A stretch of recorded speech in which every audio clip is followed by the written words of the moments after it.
Dearly trailer park trash. We are gathered here tonight to celebrate the loss of the biggest foul-mouthed, beer-swilling, finger-gesturing piece of monkey crap that has ever graced God's green earth.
Woo! Good morning. Any day above ground, live it. Oh, we gonna have fun this morning. We gonna have fun this morning. Tori, you was out of line. You should have called me last night and said you was about to go in on him. You was wrong for that, but that's all right. I still got love for you, brother.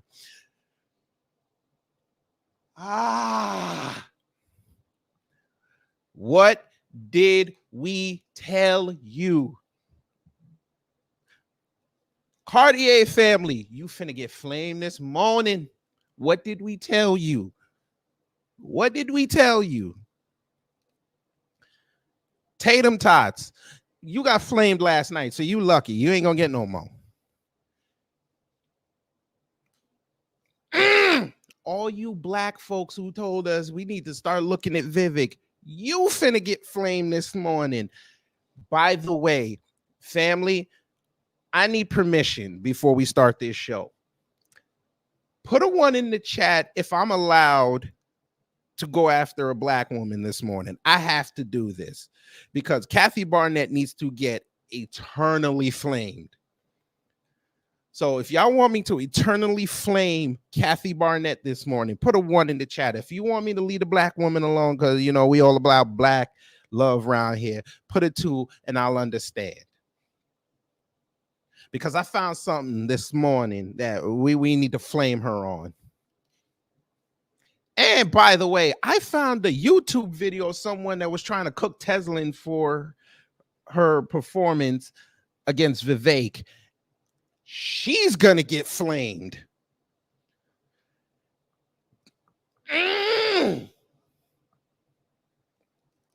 Imagine if I had some coffee. Imagine if I had some coffee. Vivek, softer than Japanese cake. Sir, you didn't have to drop out. You could have waited till New Hampshire and South Carolina and we could have had some more content. You denied me content. I'm going to flame you harder because you denied me content. And you bent the knee, kissed the ring, and opened up your booty hole for your daddy Trump. I am not approving of this move, but that's okay. Losers should be able to recognize their loserdom. Let's see who's in the building because we're going to have to start. Denise, good morning. Nightfall drop. good morning. JB Easy, good morning. Brother Torian Rain, good morning. Shamika Gray, good morning. Joe Jude, good morning. Maxwell Jenkins, it's been a while, but good morning. Amir Stanfield, good morning. And for all those who haven't said anything yet or will watch on the playback, salute to you. One more time. Play the intro. Dearly Trailer Park Trash, we are gathered here tonight to celebrate the loss of the biggest foul-mouthed, beer-swilling, finger-gesturing piece of monkey crap that has ever graced God's green earth. Fuck him. I know it's losing this, Maxwell, but I'm still on my Cat Williams thing. Never in the history of loserdom did I see somebody talk that big and bad, throw out buzzwords, think they were saying something impressive, and then the first caucus vote, you only get, I'm counting like an Iowan person at that caucus, 6 votes. 6.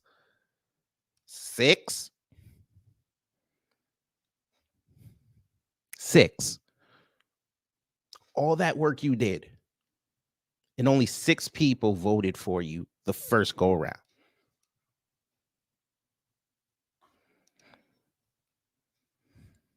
Let me shut the fuck up. No, I'm not going to shut the fuck up.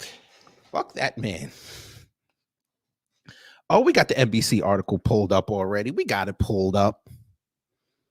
We going to start. I was going to put funeral music, but I got in trouble last time, so we're not going to have funeral music, but you can hum it in your heart. Somebody in the chat said that his wife made him quit. Maybe she found out about the alleged Iowan companion, allegedly. And she was like, you better drop out now before that comes out. You ain't finna embarrass me in the cheering. And something told me something bad was going to happen because he had his wife on Fox News talking before the caucus. I was like, that's not smart. But okay. Anyway, let's begin. You know,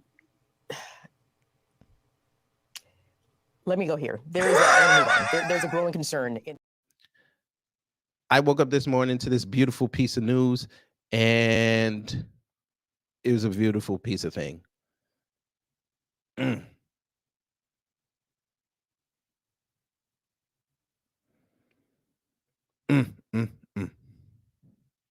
that something? Vivek Ramaswamy drops out of the 2024 presidential race, endorses Trump. Of course he did. He couldn't even wait.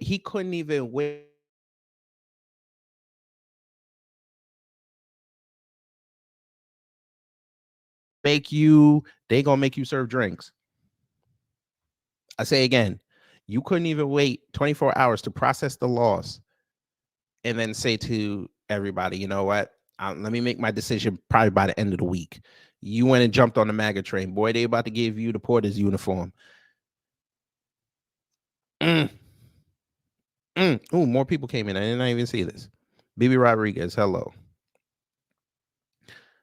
Sunkissed by the Most High, hello. His wife's next step is divorce court. Y'all out of line.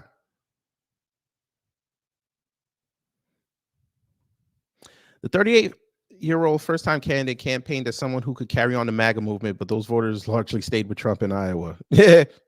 Him carry MAGA.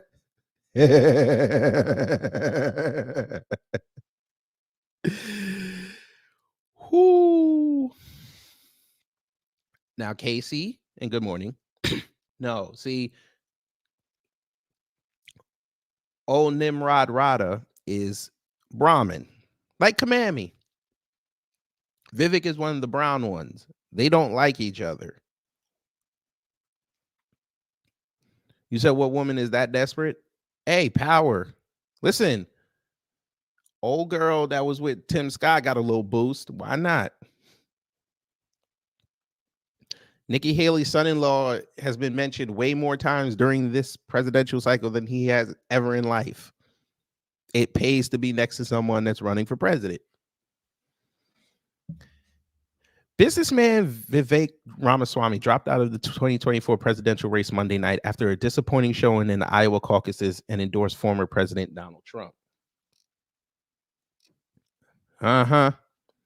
Ramaswamy finished fourth in Iowa, NBC News projects, coming in well behind Trump, Florida Governor Ron DeSantis, and former UN Ambassador Nikki Haley. Ramaswamy had 8% of the GOP caucus vote, with more than 90% of the precincts reporting late Monday night. So hold up. When we left, family, who was here with me last night? When we left, he was polling at 7.7%. So you're telling me he only got 0.3% after all that? And they were at around, what was it? 50. It was like 52%. You're telling me he only got that much? He only managed from 41.9 to about 90%. He only managed to get 3% of those.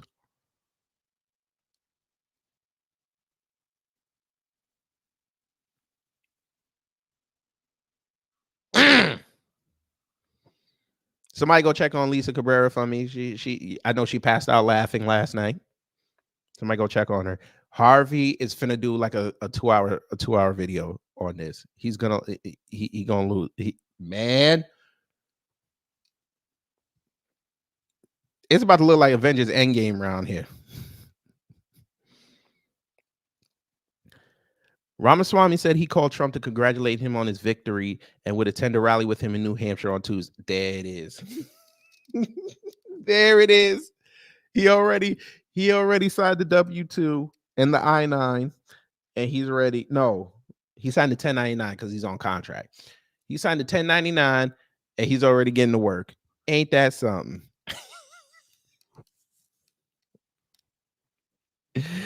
Oh boy. There needs to be an America First candidate in this race, Ramaswamy said. Going forward, he will have my full endorsement for the presidency. Okay, program note. Next Wednesday, we are definitely, if there is video of this rally, we are playing it. We are playing it. To watch him be humbled on stage is going to be hilarious. The 38-year-old entrepreneur was not well known when he entered the race in February 2023 in his first run for political office, but he quickly broke through with Republican voters in a campaign that aligned with Trump in both tone and policy substance as he positioned himself as an heir to the MAGA movement. But his campaign was unable to pull much support away from Trump, who retained the loyalty of Republican voters despite Ramaswamy's efforts to convince them that he'd be better able to push the America First agenda he and Trump both championed. And he was unable to turn out the wave of first-time caucus goers he often said were poised to boost him in Iowa. By the way, hey, Vivek suffered in Japanese cake. Where are all these young people that you said that you were galvanizing? Where are they?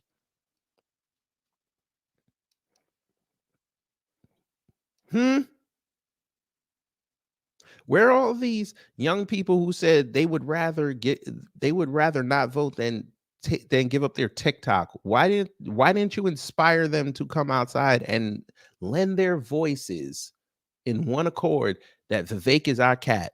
Where are they? I'll tell you where they are. They had to get ready for school the next day. They didn't care about you, sir.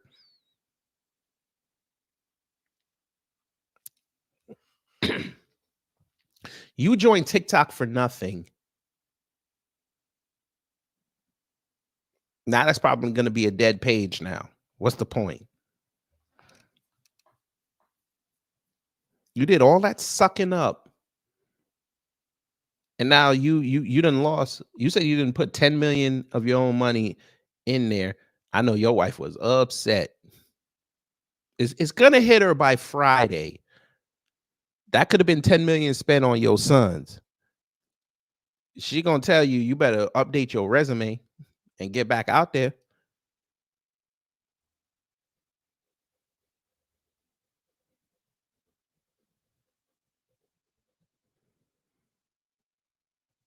Sun-kissed by the Most High said, I like that she coined command me, but I call her chameleon for obvious reasons. Was thought she turned into a butterfly, but really a snake. I don't know. And as the campaign got closer to caucus day, Ramaswamy's rhetoric took on an increasingly conspiratorial bent, imploring supporters to wake up as speaking of plots and forces working to shape the election. His pitch to Trump fans was convoluted. He told supporters not to waste their votes on Trump because they would not let him anywhere near the White House, citing the criminal cases against the former president and the battles to keep him off the ballot on 14th Amendment grounds in Colorado and Maine. But 3 days before the Iowa caucuses, Trump took direct aim at Ramaswamy for calling him wounded. In a post on Truth Social, Trump said, quote, Vivek started his campaign as a great supporter, the best president in generations, etc. Unfortunately, now all he does is disguise his support in the form of deceitful campaign tricks. Ramaswamy campaigned on taking Trump's policies even further as president. He pledged to shut down government agencies, including the FBI, the Bureau of Alcohol, Tobacco, Firearms, and Explosives, or ATF, and the Department of Education to massively shrink the number of federal workers. Yeah, because again, people really wanted to hear that your first day on the job, their jobs are on the line. That's a great thing to tell people, and you think they're going to vote for you. He vowed to use the United States military to secure the southern and northern borders. And he proposed ending birthright citizenship for American-born children of undocumented immigrants, arguing that the 14th Amendment, which states that all persons born or naturalized in the United States are subject to the jurisdiction thereof, are citizens of the United States and of the state wherein they reside, was not designed to apply to them. Ramaswamy also set himself up as an antagonist to the other candidates in the Republican presidential debates, especially former New Jersey Governor Chris Christie and former UN Ambassador Nikki Haley. Ramaswamy and Haley sparred repeatedly at debates, and Ramaswamy repeatedly claimed toward the end of his campaign that she was a puppet for the deep state. Well, that puppet is still in.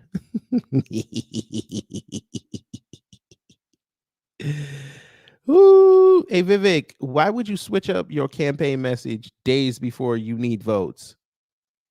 We know the answer. I'll spell it for you. D-U-M-M-Y, period. Yeah. Not smart.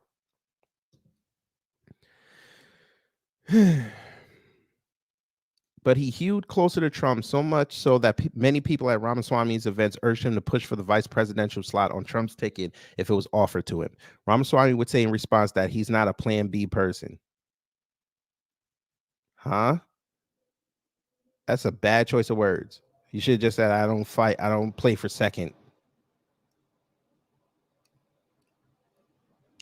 Ramaswamy poured millions of dollars of his own money into the campaign and held the most public events out of all his GOP rivals, including over 300 in Iowa, hitting all 99 counties in the Hawkeye state twice. He moved his campaign staff to the early voting states of Iowa and New Hampshire as a last-ditch primary effort in November. And how did that work out? It was hard work, and I worked hard.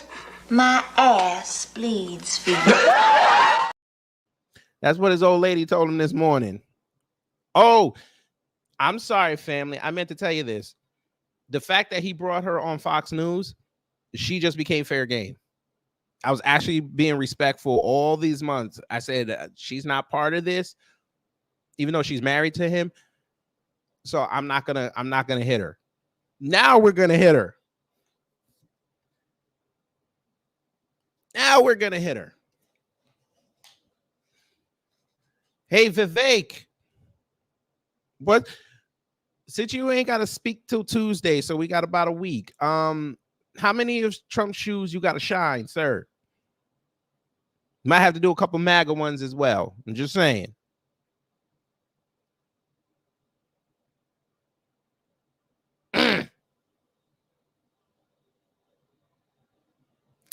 Well, let's hear what the man himself had to say last night.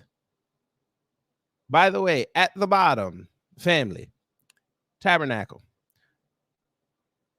This says precincts 89.3. Remember how I said he was at 7.7? He was still at 7.7. He didn't even move up or down. They told you. Asa Hutchinson got an extra 1/10 of a point. Just Curry things. Shout out to Rob.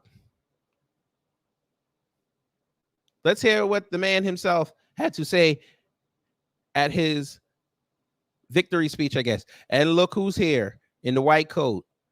The Ice Queen herself and TD's big homie, Marjorie Taylor Greene. Okay. Where's the sound? Here we go. Right here. I hate that goddamn song. That song sucks.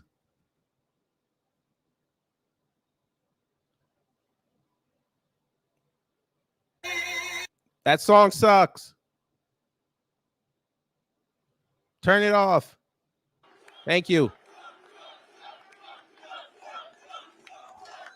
Well, I want to thank everybody. This has been some period of time, and most importantly, we want to thank the great people of Iowa. Thank you. We love you all. What a turnout, what a crowd.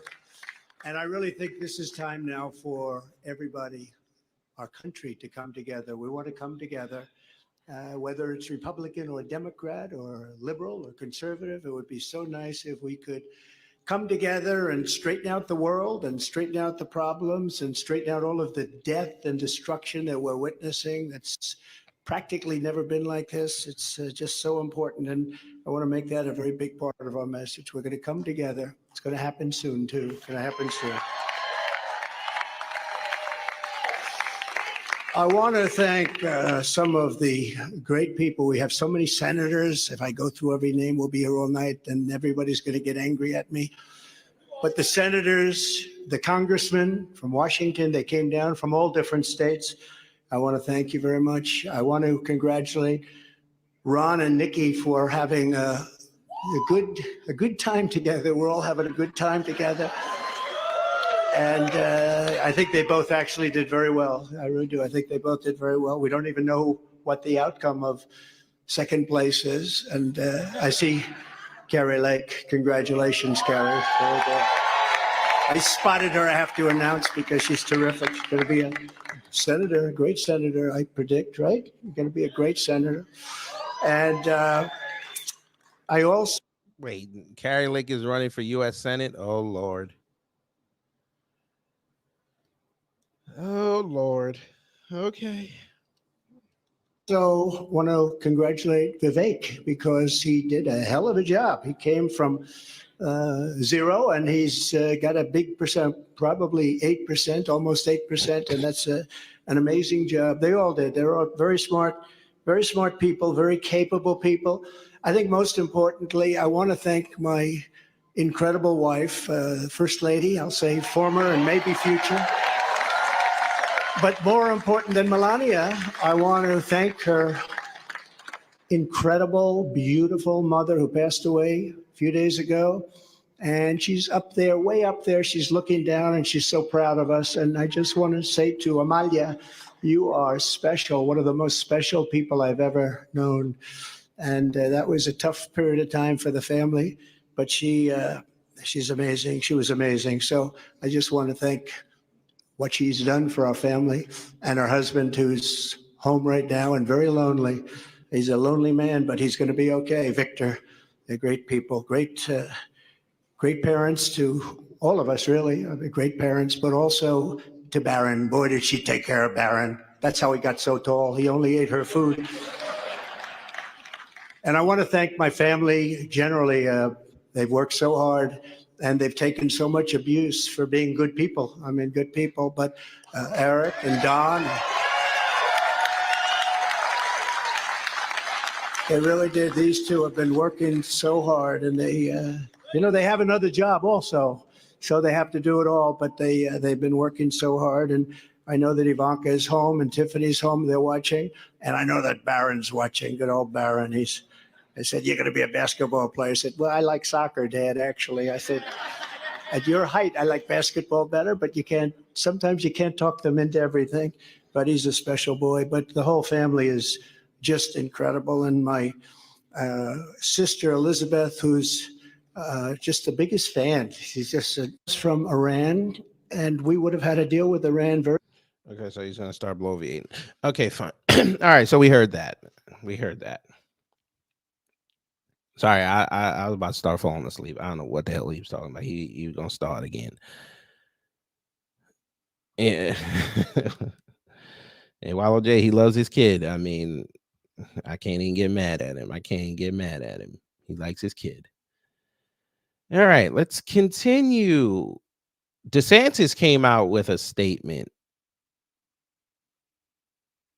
Let's see what DeSantis said. You know, let me go here. There's a growing concern. Fair use. Thanks so much. They threw everything but the kitchen sink at us.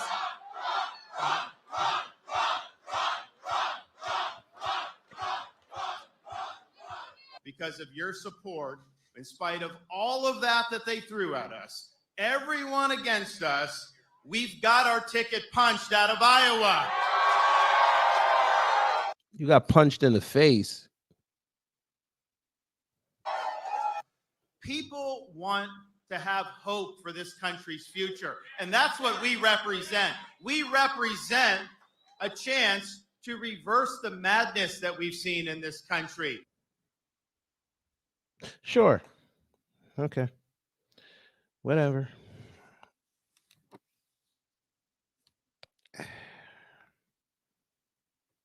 Whatever.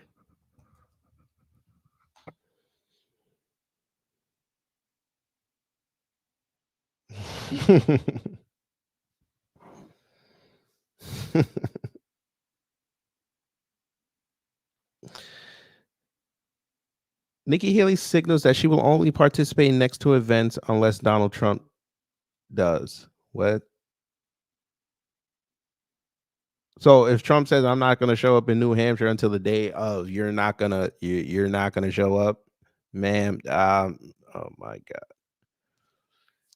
god. So DeSantis is just gonna be debating himself.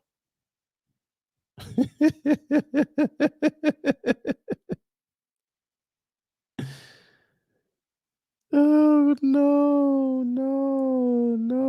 Yes, DeSantis came in second. Then Nikki Haley, then Vivek, then Asa God.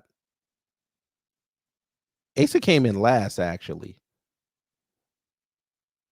The guy that beat him is from Iowa, so he got a little bit more than him. But yeah. So now, Nikki, you're not gonna show up unless Trump is there. All right. Former UN Ambassador Nikki Haley is signaling that she won't participate in the next two planned GOP debates unless Donald Trump does. Her comment this morning raises new doubts over whether the New Hampshire gatherings, including an ABC News event on Thursday and a CNN debate on Sunday, will happen at all. Trump has declined to participate in any of the events this cycle, and his lopsided win in Iowa on Monday showed that he has paid little price for the snubbing. In a statement, Haley said, We've had 5 great debates in this campaign. Unfortunately, Donald Trump has ducked all of them. He has nowhere left to hide. The next debate I do will either be with Donald Trump or with Joe Biden. I look forward to it. Yeah, okay. Haley finished third in Iowa behind Florida Governor Ron DeSantis, but at her caucus night event on Monday, she tried to frame the race as a two-person competition between her and Trump. Before the Iowa caucuses, some New Hampshire polling had shown her moving to within single digits of Trump in the state, which holds its primary on January 23rd. DeSantis trails in the New Hampshire race, but has agreed to participate in the 2 debates. All right, Nikki, you do your thing. Madam, you do your thing. By the way, does anybody want to see the program that we did for old Vivek softening Japanese cake? We'll show it again. Yeah. Yeah, that's right. In Hateful Memory, the campaign of Vivek Ramaswamy, February 2023 to January 15, 2024.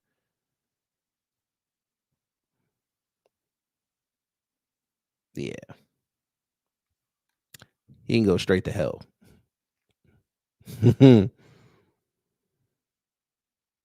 John Guillory, hello. All right. So there's that. Now we start roasting. Hey, Cartier family, all that talk. Y'all was so happy to get Vivek. Y'all had the motherfucker in the basement. Y'all were so happy. So happy. Yeah, how'd that work out? Your grift is coming to an end November 5th, 2024. That was a horrible decision. You shouldn't have done that. See, this is where you stay neutral. I get it. He's a conservative. You guys want to play conservative. We get it. We get it. You should have stuck to the reaction videos. This realm here, this political realm, this ain't for you. We already know this. This ain't for you. The for you, fuck it. I don't care. You Teenage Mutant Ninja Coons, you see what happens now if you tie yourself to a bad horse. Your credibility gets shot. See, nobody can question my credibility because I sit here and I provide the content. I provide people with my own opinion. I don't ask y'all to listen to what I say and then just go with it. I present the facts. This is where my opinion comes from. I told y'all last year, Kristi Noem is probably the best person Trump can take to become president in 2024. Everybody said I was crazy. Why her? Now, all of a sudden, the last month, you started hearing her name pop up. She's been on TV more. I'm not saying they're going to pick her, but it's just crazy. Shebrew Copper, hello. I didn't even see you. Hello. Casey, hello. You said who? The governor of South Dakota. I've done some live streams that I mentioned her and played some of her interviews on Fox News. Basically, she's an NRA nut. Her state really technically didn't shut down during the scandemic. And, you know, she's MAGA enough for the maggots, but she can dial it back when she talks to the national media. So that's why I said that she'd probably be the best person to ride with Trump, because Kamami can't try the bullshit that she tried with Mike Pence in 2020, because that's going to be another woman. So that's why I said that, but okay. But back to the Teenage Mutant Ninja Coons, the Cartier family. I hope you realize now, you stay out of this political realm. I hope y'all realize this now, because again, y'all were so happy. Y'all gave that man, Vivek Ramaswamy, the softest interview I think I've ever seen. You didn't hit him with no hard questions. And then you had people in your comment thread telling you how great a job you guys did. And here we are months later, he done dropped out.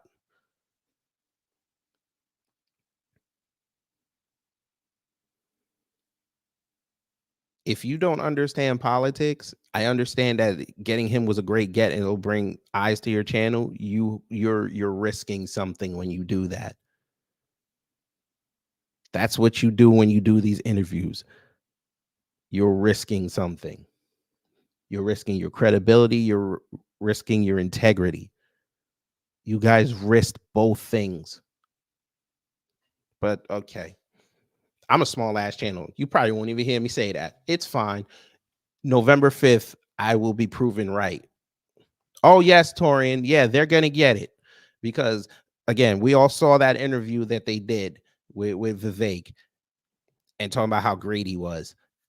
Now, look, he's been talking crap about black people, which includes you too.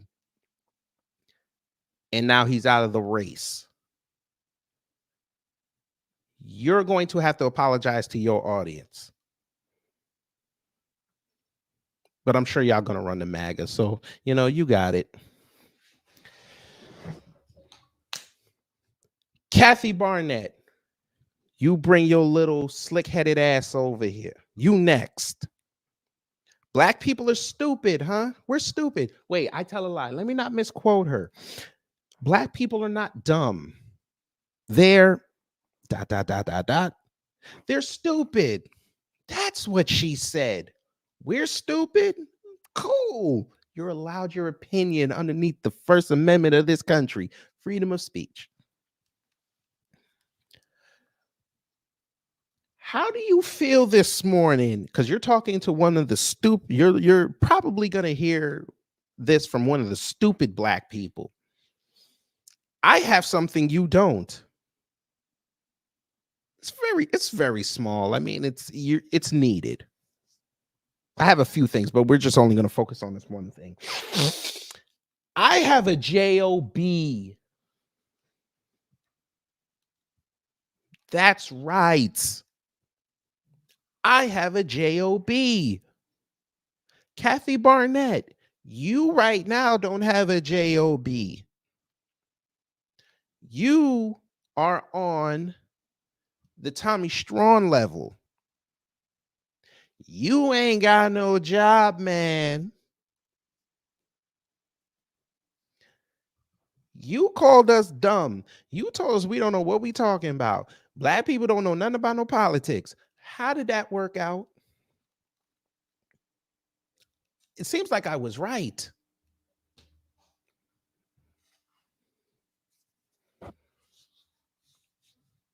Who's stupid? I hope you updated your resume.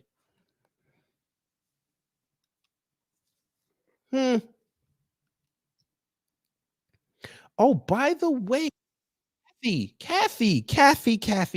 Oh, Catherine, whichever variation it is.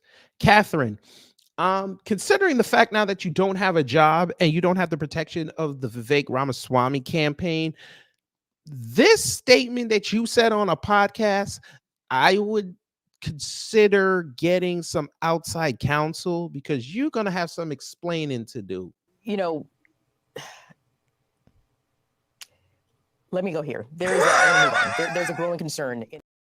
Did you or did you not go on a podcast and brag about this? Fair use. First, tell me who's coming down. You're on a bus or two buses or what? Well, tell me who's making this trip down to Washington, D.C. Tell us about it. Yeah, Ed, thank you so much for having me on. And yes, we are going down on Wednesday. I'm taking about 3 buses with me. I could take more, but I'm capping at 3. So you're going to see a bunch of pissed off patriots that are like, we're not having. You're going to have to hear our voice. Yes, for those who don't understand what you just heard, Kathy Barnette chartered 3 buses full of patriots to go down to the Capitol on January 6th. We're going to play it again so you get all of it. DC, tell us about it.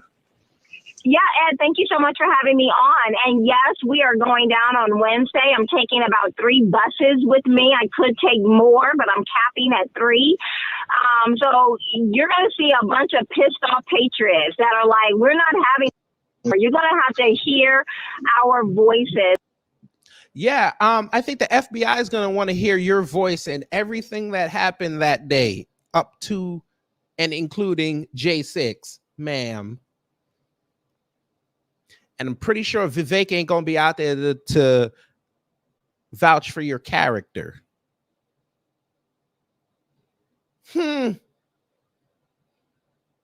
What is this? The committee, Friends for Kathy Barnette.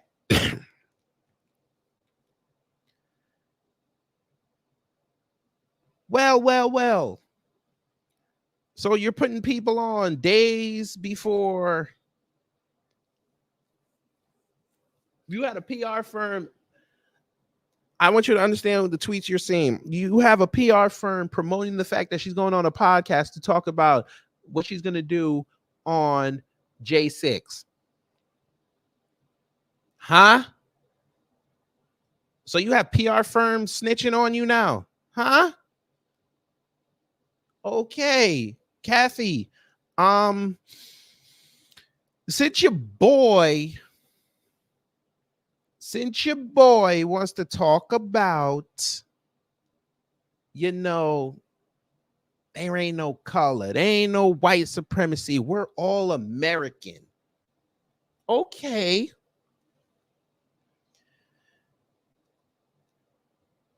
I hope this doesn't happen to you, but you may become the black face of J6. It wasn't a coincidence, and it wasn't lost on me that leading up to this caucus for the last 15 days, more shit about Vivek started coming out. They started dropping old videos.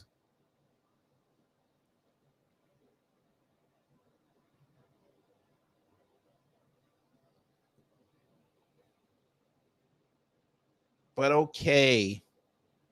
Thank you, Sean Tape, and good morning.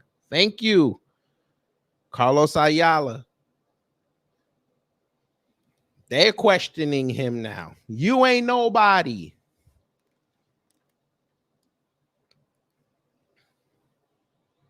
Pastor Pig Feet. That is a hell of a name, but welcome. You seem new. Welcome. Bulls fan 25. Hello. What brother Torian Rain said. CJ Pearson's peddling that I'm not black, I'm American BS. That's why he got the push he did. Yeah, well, we're going to see how that's going to work out in November when they don't vote for him to go to Congress down here in Georgia. And he's going to have to figure out his life. Vincent Taylor, hello. Yeah, Kathy, you're in trouble. If I were you, I better call up the FBI in your great state of Pennsylvania. And yeah, you better get to talking. Get yourself in front of it. By the way, let's talk about another black woman. Hey, Candace, come here, baby. I know I talked about you last night. Come here, baby. Come here. Come here. Because there you go. Thank you. Candace Owens on her way back to Donald Trump plantation after Vivek Ramaswamy drops out of the 2024 presidential race. That's right. You're gonna walk like Viola did in that movie. Somebody said, God, please take away Jason and Kelsey's pain and give it to Candace Owens. Yeah, because the Eagles got their ass whooped. It was a beautiful piece of tape. Candace, here we go. Here we go. Here we go. She's giving a victory speech even though she came in third. Vivek's instincts were right. Okay, we don't care. She's delusional. It's all right. She's still in the race. The man that you left your newborn baby for, I'll say it again because I almost messed it up. Nikki Haley can be as delusional as she wants. She's still in the race. She could pull an epic comeback. The candidate that you left your newborn for, you left your husband, you left your other two children, and the nanny. Don't know if you have a dog. You risked your black maternal mortality to jump on a bus with Vivek and a white man, Mr. Steve King, or whatever the hell his last name is, his first name is, to go campaign for this man. This man couldn't even get 10% of the caucus vote. I imagine if he at least got 10%, he might have stayed in. He didn't even get 10. He got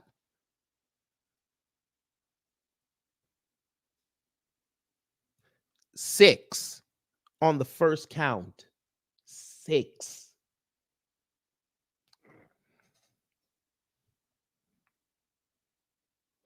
Are you insane? Yes, she is. Wait a minute. Here's her funeral speech. Here we go. Classy campaign run with the best work ethic I've ever seen. As I have said for some time, you have my support and I hope you stay in politics. You are the future of the Republican Party and it was an honor to stand by you as more people learn about your vision. Hashtag America First.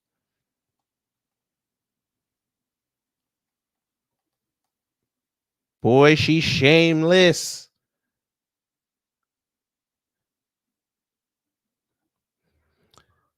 I have not seen these comments. I hope they don't disappoint.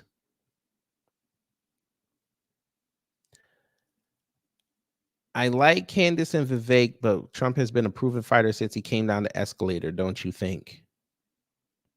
Vivek is an absolutely amazing America First candidate. Great things are to come to him and to American.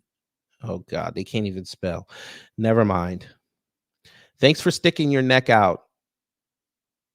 I've witnessed a small glimpse of the MAGA cult. I can't imagine the backlash you've received. Yeah, she stuck her neck out right into the guillotine.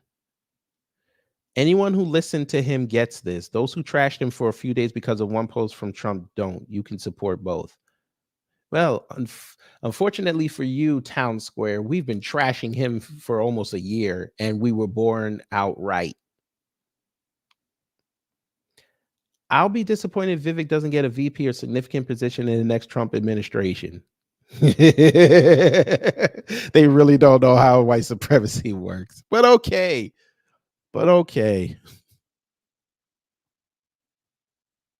Thanks for standing by him, Candace. Have you endorsed Trump yet? Great candidate, but unfortunately, he wasn't understood for his true worth this time around. You two should start preparing to run for office for the future. Yeah, okay.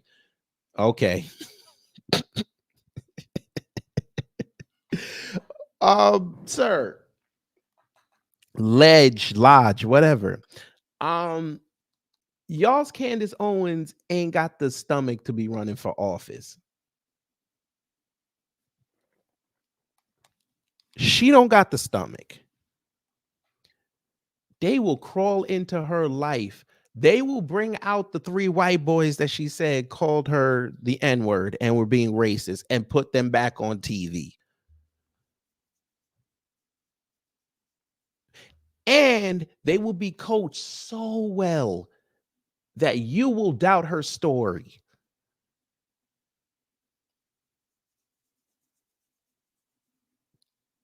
Since y'all don't know how white supremacy works, they will find her old boyfriends.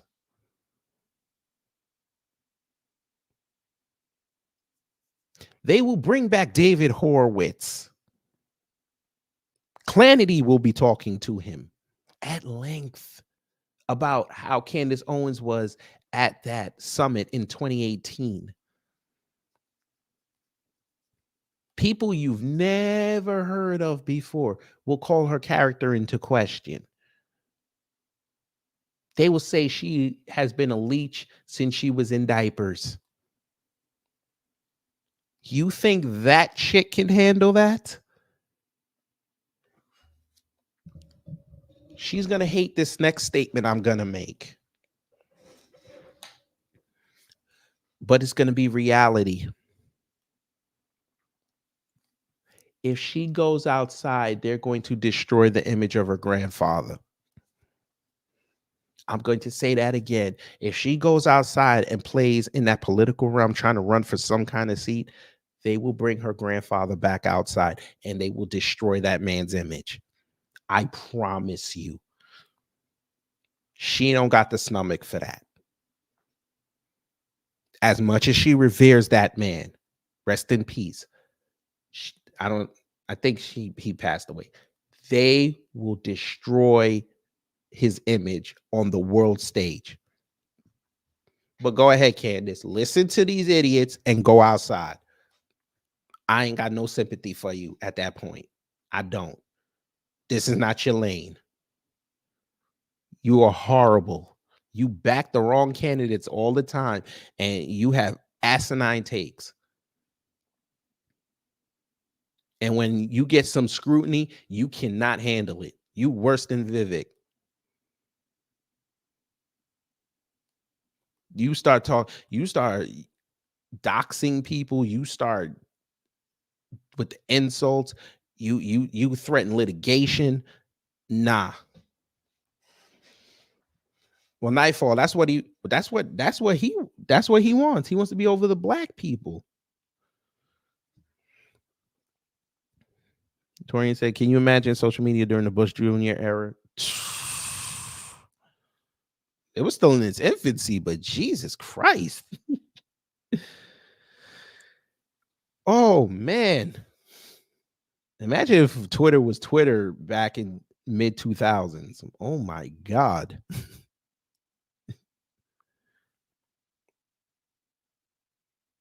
I like what he had to say, but he came out of nowhere. You guys love government plans and government operatives. Y'all love that shit.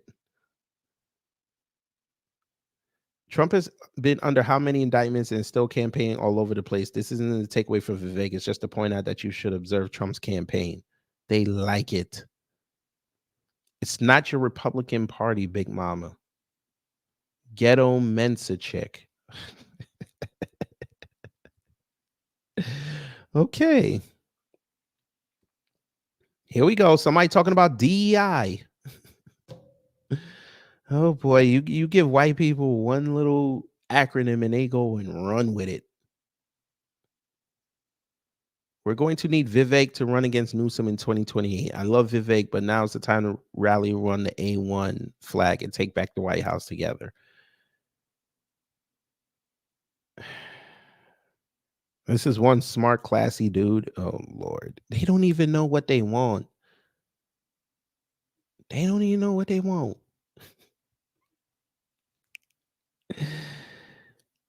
Here we go.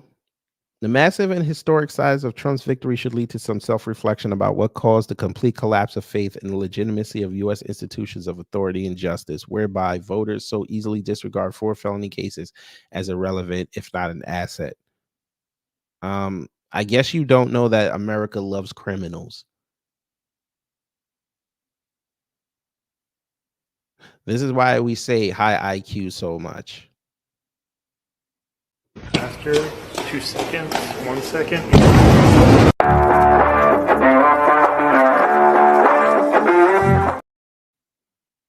The white vote is going to doom us off. Glenn Greenwald, I'll say it again. America loves criminals. As much as y'all love to say that black people doing all the violent crime in there, y'all love that shit because you got something to talk about. America loves the villain. The most popular comic book characters are the anti-heroes and the villains, not the heroes.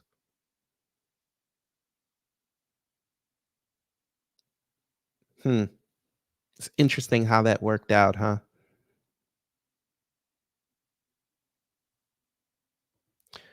She then wrote, this is indeed the takeaway. 4 felonies and no one cares because they know the charges are an abuse of power from the state.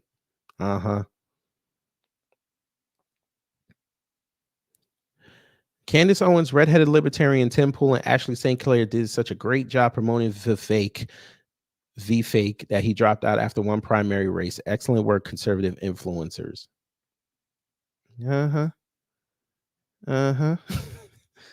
By the way, that is very interesting.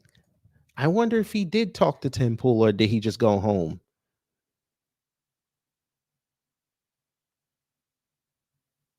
Hey, Tim Pool, you said you were supposed to have Vivek on your show.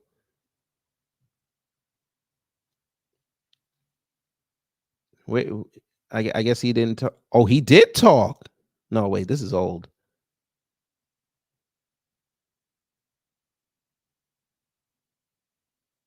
Ted Black.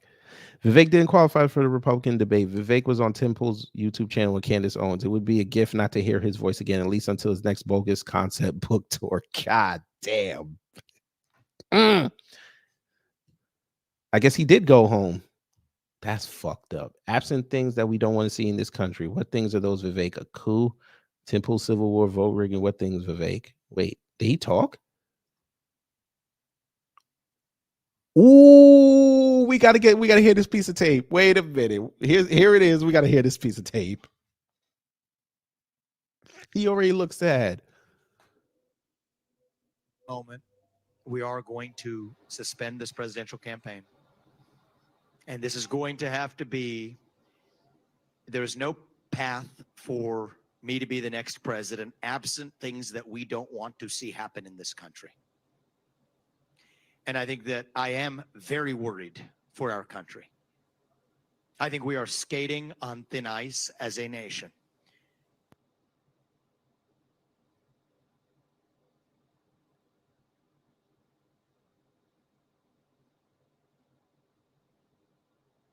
It was hard work, and I worked hard. My ass bleeds for you.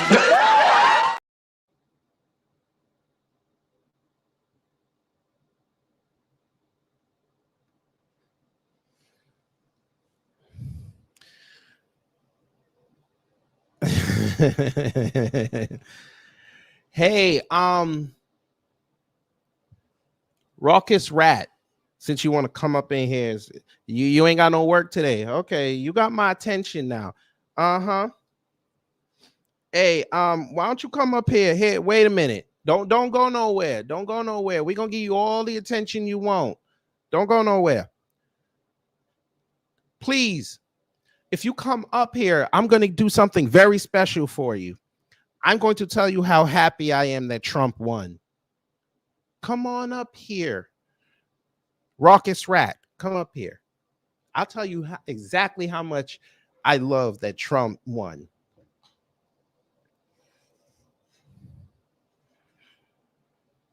Torian, his wife is distraught because she just realized she's not going to get that $10 million back unless he goes back to work in the biotech field. Hey, Mighty Mouse. Since you want to run and run in comment sections, especially yesterday when I was conducting an interview, I'm going to give you the same attention I gave Lisa Cabrera. Come up here and I'm going to tell you how much I love that Trump won. Come on. Don't be scared. Y'all big, bad, and tough online. Come on. Come talk to me. See, I ain't these other people. I ain't just going to block you out the gate. Come on. It's Tuesday. T-Mobile is dropped T-Mobile Tuesday. So I'm going to go get my free 10-cent gas. 10-cent off gas. Come on, come up here.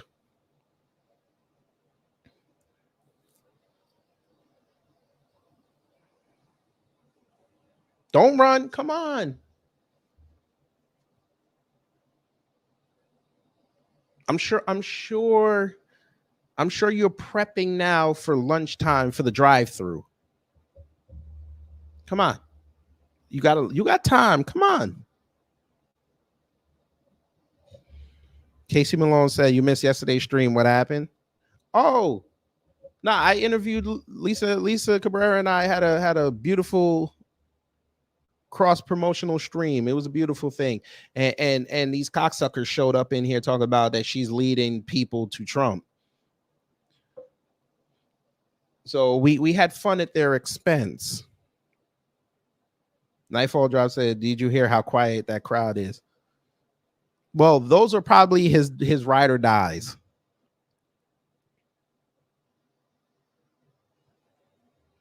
Hey. Raucous Rat, come on. Maybe you missed it. You slow. Here's the link again. We finna help you. He ain't got no chest, M. Flournoy.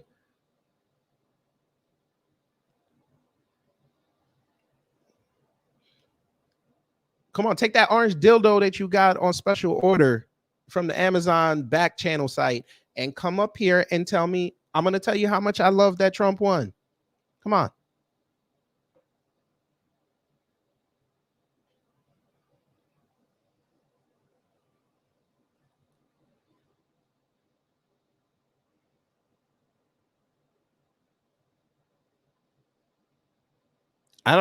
My thing is, Sean, how did you allow your husband to go rent an apartment in Iowa? Iowa and Ohio are not that far.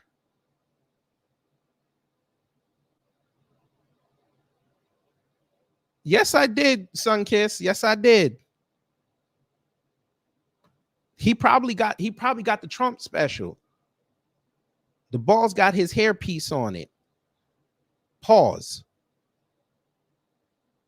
Pause. Come on, Mighty Mouth. Come on. You got one more shot, bro, and then I'm blocking the account. Because it's clear you probably you know what it is. I know why you won't show up. You probably talk like you got a tooth stuck in your throat. I understand. This is to be in front of folk and to stand on what you say. The shit is terrifying. Hell, sometimes even when I do these shows, I'm terrified. I be watching the comments sometimes. I get it. It's tough. All right. I know. You were watching Grey's Anatomy. I know, and you saw when they do the tracheotomies and they intubate people, and you didn't have the materials necessary because you're not a doctor or a medical professional, and you can't get those type of materials without a license. So you went and bought the orange dildo, and you try to intubate yourself with that, and it don't work. It just looks weird. I get it. I understand. But I'm going to tell you what you should do. What you should do is there's a channel, right? Big Warthog the Genius. I think that's what they call it, right? Big Warthog the Genius, or the retard, whatever it is. I think it's, what is it? Big Warthog the retard? Yeah, something like that. He in a truck and he love him some Trump. Go over there and tell him that. I'm sure he'll put your comment on the screen. He'll heart the shit. He'll fucking he'll pin it, and then he'll copy and paste it before the show is over, and then fucking put it on his comment thread, because you're just showing such a commitment. And then as you celebrate, you can put the orange dildo down your throat. Pause. And show everybody how great you are, because you put some words together in the English language.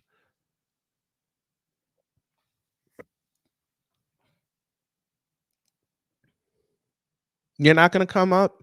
I mean, I don't think I said anything out of turn.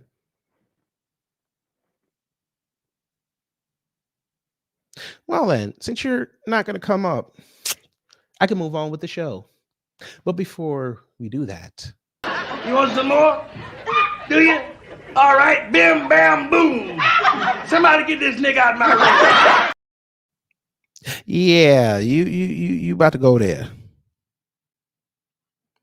I gave you an opportunity. I gave you the opportunity, but okay. We move on, family. We move on. We move on. Now we gonna cook somebody. Never heard of this person a day in my life, but I was looking up some videos for the intro. Which, by the way, how did y'all like the intro this morning? Give me one if you liked it too, if you didn't like it.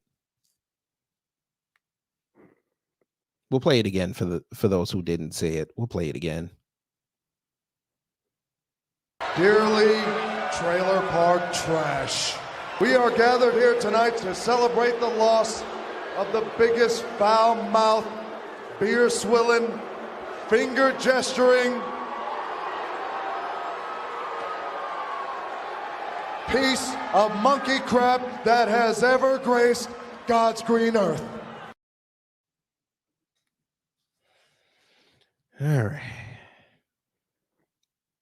There you go.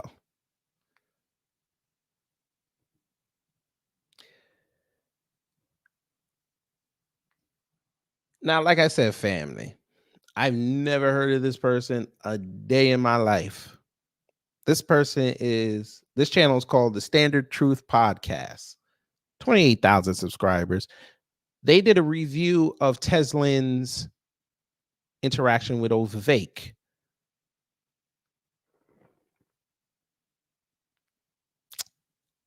Almost 150,000 views.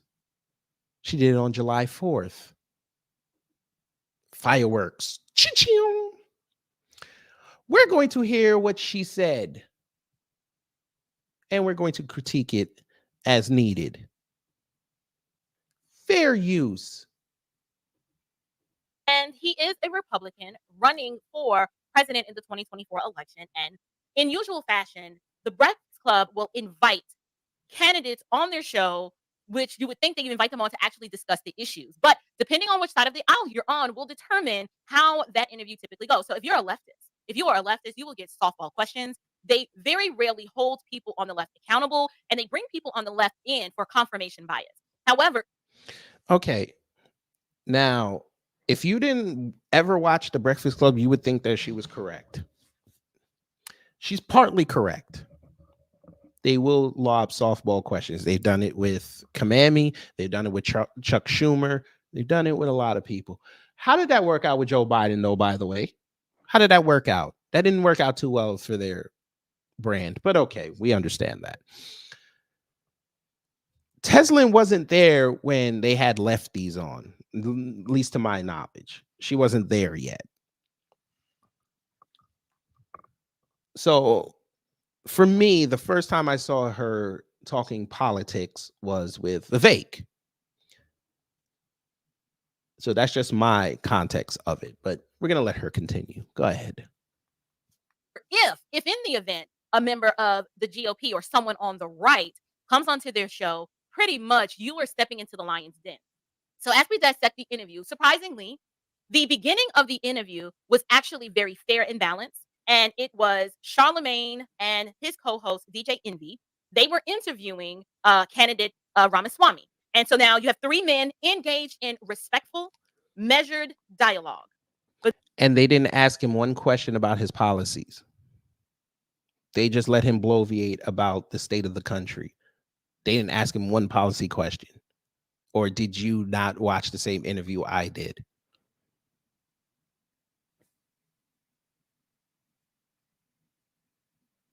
Maybe I missed it. What policy question did they ask that man? Name me one. Maybe we missed it. But then something happens and the interview goes left the moment that one of the chief hyenas inserts her point of view into the discussion. So we're going. Chief hyenas. Okay. Now it's getting spicy. Now Teslin is a hyena. A chief hyena. Hey, last I checked in Lion King, they put up the hyenas prominently, and they're still remembered to this day, almost 30 years later. We'll give her credit. Shout out to Whoopi. She did a very good Shenzi. Shout out to her. Shout out to Shenzi, Benzi, and Ed. Shout out to them. No, we understand that, M. Flono, and good morning if I didn't say it to you. We understand that they're not serious, but Charlemagne, we have said for years, is not a political pundit. DJ Envy is retarded when it comes to politics. They had Teslin on there. Beautiful piece of tape. We watched it. We reacted to it. It was a beautiful piece of tape. Teslin plays in those political streets, man. I think you should know this. Why didn't you tell your audience this before you decided to take shots at her? Casey asked, what is the beef with this lady on Teslin? She didn't like the fact that Teslin was a black woman that pushed back on this man. And she's going to say the same exact reason we heard from other people, especially the trolls in the Breakfast Club comment thread about Teslin talking about what she did in 6th grade. Never mind the other stuff where she told you that she's run for political office. She's worked on campaigns. They bypassed all that and just focused on the fact that where she started her political gamesmanship was the 6th grade. When we have how many TV shows have we watched, family, where they always have that one episode where the kids are running for student council, student president, hall monitor?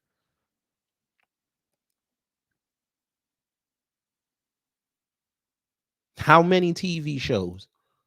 Damn near every 90s sitcom that we grew up with that involved kids, they did an episode where they were running for some sort of political seat in the school. But okay, let's hear what she says. I'm going to go ahead and examine some key highlights of this interview, and then I'm going to come back and engage with all that was wrong with this interview and why it truly does reflect the low debased state of today's modern Black women. Before we do that, though, I would just like to say that not only does this type of behavior disappoint me, it actually disgusts me. I can't stand engaging with women who act this way. They are so unpleasant to be around. Typically women like this either don't have any friends or they have friends that act just like this. They tend to not even be in meaningful relationships with the opposite sex. They are perpetually single. These women are miserable and bitter, not because they're unattractive, right? It is because their attitudes are just so ugly and so unbecoming of a lady that no man in his right mind who seeks to have or live to an old age, a ripe old age in peace, he's not going to sign up for this. It's just absolutely horrible. So let me go ahead and share the video and you guys take a listen. Because I believe in just if you believe in. This sounds like some red pill bullshit. This sounds like a red pill channel. This sounds like Melanie King.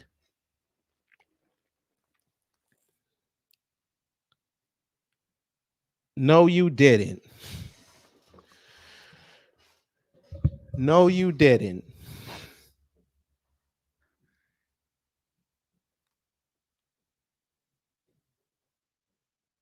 Christ-centered? Oh. So your channel is Christ-centered. I don't think the Most High would want you talking like that about one of his creatures. You are not in the political power or the social power to judge one of his creatures. Miss Christ-centered.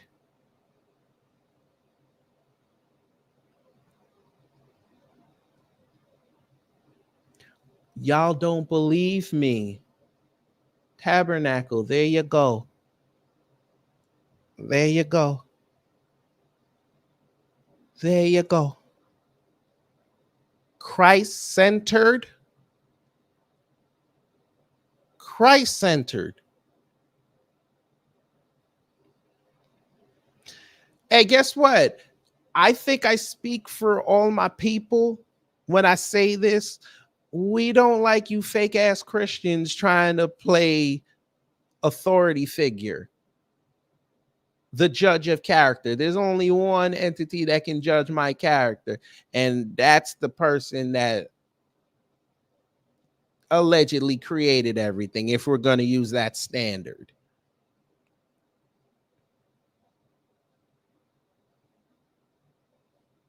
Her name, what is her name? I'm not even, I saw it here somewhere. April Chapman. I better not find out you were a white man. If I find, you know what? We gonna look.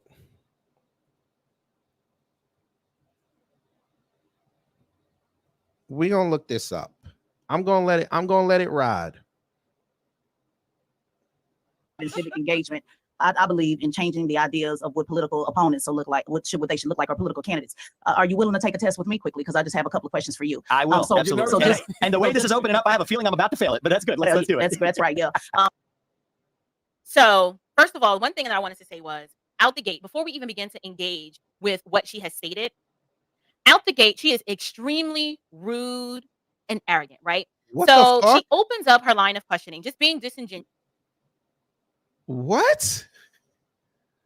Oh, I see where this is going. Okay. So we're going to cherry pick.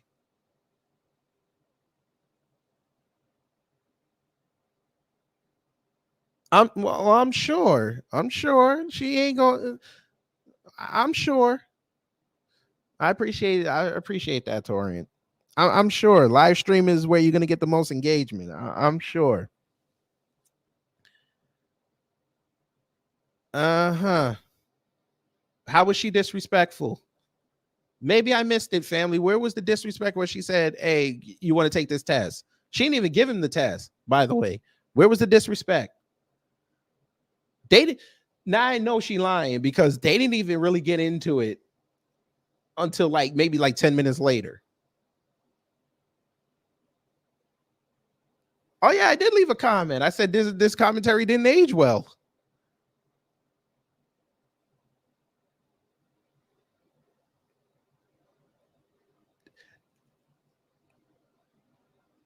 Yeah, she called her an angry black woman. Where was she angry? She wanted, y'all gotta understand. And I okay, fine, fuck it. You know what? Let me turn this off. Turn these lights off. April, we haven't been Christianly introduced. I'm gonna use my real name here. My name is Mike. Okay. If you're going to criticize someone, it's best that you lead off to where they were wrong and don't lead with insults. You literally just did what you accused Teslin of doing, leading with insults, with disruptive language. You literally came out the gate on this woman using disruptive language. We all saw the same interview you saw. She wasn't disrespectful not one time until she got the vibe that he was not going to answer questions, which has been a consistent campaign move that he's been doing. He don't answer direct questions. He starts playing that around the world in 80 Dreams. I used your thing, Torian. You could sue me later. You started being around the world in 80 Dreams and still don't answer the question. That's why I said he's really a politician. He don't answer questions. I'm supposed to take you serious on politics when there's supposed to be a separation of church and state. You're doing it from a theological point of view. Okay. I'm going to keep that in mind. And derogatory. And if you're paying attention, she asked him a question, but she doesn't wait for his response because she's already setting up to go to war. Are you willing to take a test with me quickly? Because I just have a couple of questions for you. I will. Absolutely. And the way this is opening up, I have a feeling I'm about to fail it. But that's. I guess this April Chapman person doesn't understand that when you're doing a live stream and you're on remote, that there's going to be a delay. I guess she doesn't understand that that's possible, right? She's never done a live stream interview and there's a delay. That's never happened to her, right? Okay. Good. Let's do it. That's right. Yeah. She is already setting up to be combative and dismissive, and just arrogant and straight up rude. So she as soon as she starts talking, right?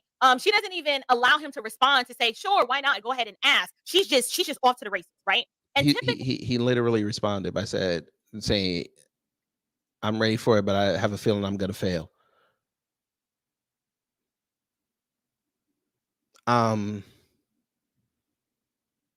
Yeah, she's given that gravitas because she plays in them political realms. Which is what I said during that live stream when we reacted to this. If he can't stand up to 3 people in a room, how the hell is he gonna stand up to them people on stage? How's he gonna stand up to an audience of over 2,000 people watching him and listening to every word? And family, who wants to say it? What happened when he went to that first debate?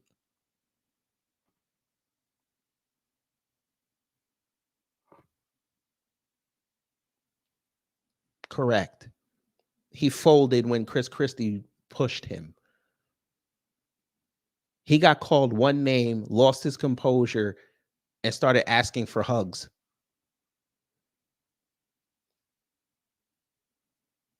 The news media wanted him to win so bad that they tried to spin it and said he had a great performance and tried to demonize Chris Christie for calling him Chat GTP.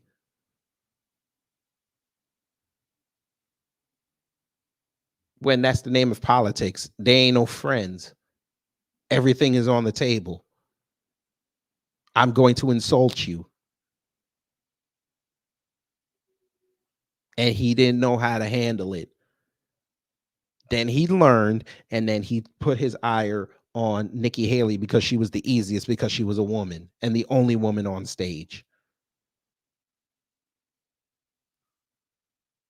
But again, this was the summertime, so this was before the debates. So, okay. Continue. When a woman begins a conversation like that, and they when they start off out the gate being aggressive and rude and dismissive, that is telling you that, one, they're not approaching this conversation in good faith, right? So all of the fast talking, the initial clapback, before he even had an opportunity to engage in a meaningful. You mean the initial clapback that you're doing, reacting to what she said, and she didn't even really say anything yet, except ask one question? Hell, if you're going to get at her for being embarrassing and combative, you should have started your commentary when those two were going at each other. Well, technically, Teslin was asking him questions and he didn't like the questions she was asking. Why didn't you start there? Way. This is why no one wants to deal with us Black women, like on a serious level. These are the types. Now they will hire you in HR departments when they need to fire people. Oh my God, here we go. Somebody's been listening to Obsidian. What? Nobody wants to deal with Black women.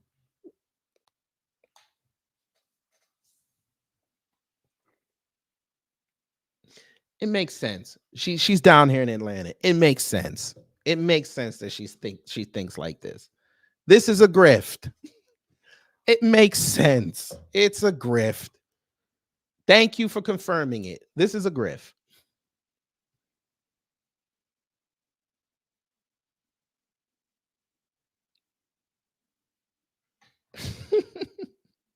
Oh, you put up a video about Trump attacking Vivek? Okay, we gonna look at that too.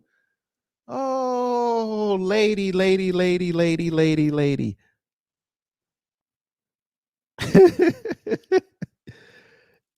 Oh no. All right. Demanding customer service positions when you have to be confrontational. But outside of that, these types of women, I don't know where this attitude was cultivated, but it seems as if we do have a huge percentage of our generation of Black women that have been taught and told that this type of behavior is acceptable. So it's kind of, it's not just sarcasm or snark. It is a haughty, boastful, and arrogant, and I'm really not interested in what you have to say because I'm literally coming here because I want to one up on you. Or it could be the fact that she knows she's above Vivek. Maybe you should use that analysis. Now, you know what? I'm going to use it. She's above Vivek. Oh, we about to talk, family. We about to talk. I'm going to stretch out my back a little bit. We going to talk. For all that Vivek has done for the last year, do y'all realize that he did not surpass Teslin Figueroa? Oh my God, I said it. Here they come. Here they come.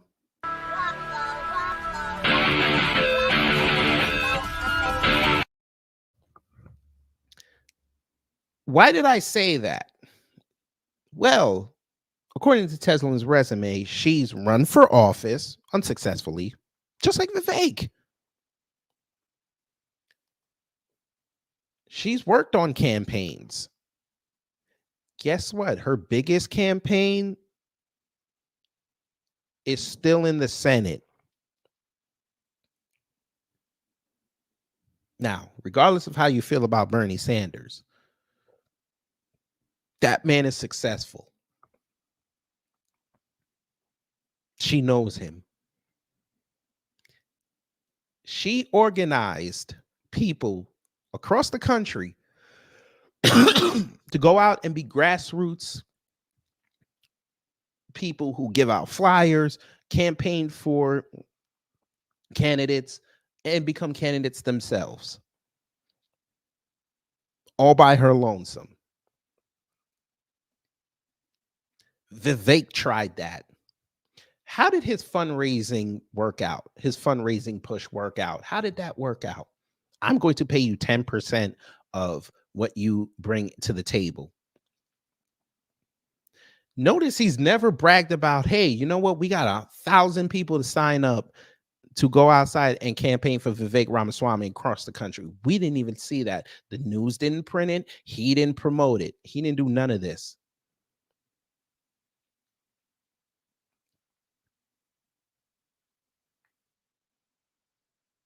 This man didn't even make him say, let me try to run for something in Ohio first, get the gist of it, and then if I like it, yeah, let's go for president. He tried to jump into the presidential pool.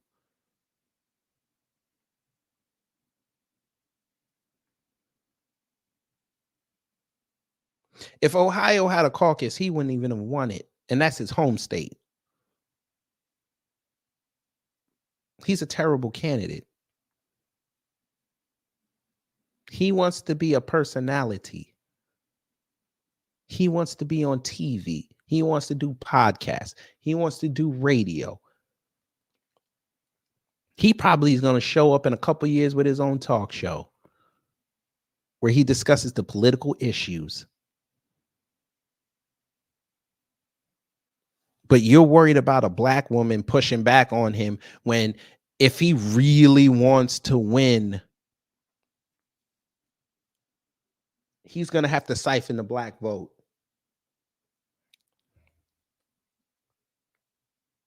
And all he did for his entire run was take shots at us. The piece of shit wrote a book that was disguised as taking a shot at us.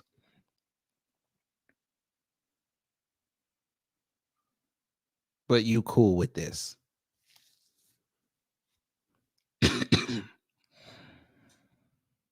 All right. The entire job is to overpower you, overtalk you, and demolish you so that when you walk away from the conversation, you feel as small and as little as possible. It's not approaching the conversation in good faith. So let her continue. Just for clarity, I am independent. I'm not a Democrat or a Republican. Cool. I think that's important for the premise of the argument because I know you did a lot of debating at Harvard. I also want to make it clear these are the same questions that I asked liberal Democrat Marianne Williamson. So I want to make sure that we put that out there as well, just to kind of set the foundation. I'm open to being humbled. Let's do this. Okay, great. Let's go. So you mentioned, the pride of being an American and how important it is to have pride in this country. I'm also a veteran, by the way, for the United States Air Force. So when is it that you voted for the first time? I voted in 2020. Okay, so you're how old again? I'm 37 years old. So for how many years you sat around and did not get involved at all in any civic engagement? Is that my understanding? A long time is the answer. And actually, that's what I wrote this book about. I'm not holding myself out as some sort of model. I'm actually offering myself as a self-reflection of my journey as a citizen to whom this country has given much, right? As an adult, when you have kids, it changes your perspectives. I'm very honest about that. Absolutely. Okay, no problem. So let's go deeper into the self-reflection. So you sat around for, and sir, I'm being as respectful as I possibly can. Please don't take anything and you don't even have to be. And you don't even have to be. So take it off and let's go. So you've been sitting around in the country that my ancestors built for about 20 years. Your parents came over as immigrants, brought you over. You made millions, according to your resume, off of this country. And you have absolutely not been involved in civics. One, not voting. And two, let me just ask, because I know you mentioned earlier, you don't want to sit around at the debate and talk about accomplishments. Let's make the accomplishments pretty simple. In high school, were you ever a class president or take any leadership role? Because your opponent did, Chris Christie, he was the class president. So have you ever taken any leadership at all on anything or just? Can I just correct a couple factual things that are kind of important? My parents didn't bring me over to the country. I was born in this country and I'm proud of that. No, I know you were born here in Ohio. You mentioned my parents. Your parents were immigrants. My apologies. And that's all right. You said your parents brought you over to this country. Yeah, my apologies. I mean, they were immigrants, but let's not go down the water. No, we're not going to water. I just want to correct a couple facts. And then the other thing is, you were born here in Ohio. I was born in Cincinnati, Ohio. That's right. Right. So you've been here your entire life. So the question is, did you take any leadership role in middle school, high school, class president? I did. I know you played tennis. What is it? Explain it to us. Student council. But I think that this is yes, I have held leadership roles over my life, but those don't qualify me to do what I'm doing now. No, it kind of does. Okay, well, it kind of does. Well, I'm giving the test. I'm the test administrator. All right, there you go. So it kind of does, because when you go from saying I want to go to the highest office, and I'll tell you, I've led companies as well. Is the other leader? The main leadership role I played is and I want to talk about one early part of your premise that I also want to say, bring it to the country point. The other point, you use the word sitting around. I'm not somebody who say it. I want the next generation, my kids' generation, to have more civic duties when they graduate from high school and college than I did when I did. That being said, I wasn't sitting around. I've developed medicines, 5 of which are FDA-approved products today, one of which is a life-saving therapy in kids, 20 of whom die by the age of 3 if they're not treated, 70% of whom now live lives of a normal duration, another one for prostate cancer. So I don't apologize for making contributions. But, well, I don't want you to filibuster that. Again, he didn't answer the question. You didn't answer the question, Vivek, and we told you this the day after this interview came out. You didn't answer the question. We don't care what you did in the business world, sir. That's different from politics. In politics, you have to sell your platform. Okay, you know how to sell a product. You don't know how to sell yourself. That was one of your main issues. You kept saying, I wrote a book. I ran companies. Who the fuck are you? And when you finally answered that question, we came away saying, you're Donald Trump light. You're trying to be Donald Trump with a brown face. We don't want to see that. We don't care. America First 2.0. We don't care. Tell us something we haven't heard before.